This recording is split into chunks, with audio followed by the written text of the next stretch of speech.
Okay. And action. Well, there's a story I'm writing and I'm so close to finishing. But now my computer's acting all weird. Dang, that sucks. Why don't you ask Erwin to take a look at it? Someone needs a computer fixing? Jeez. Erwin, what the heck? Where am I? How long were you sitting there?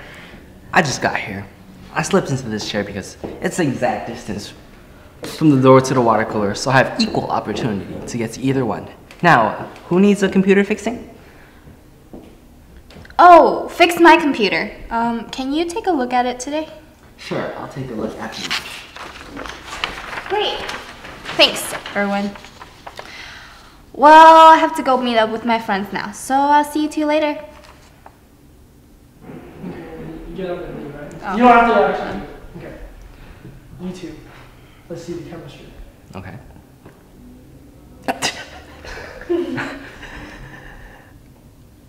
Bye. Go. Oh.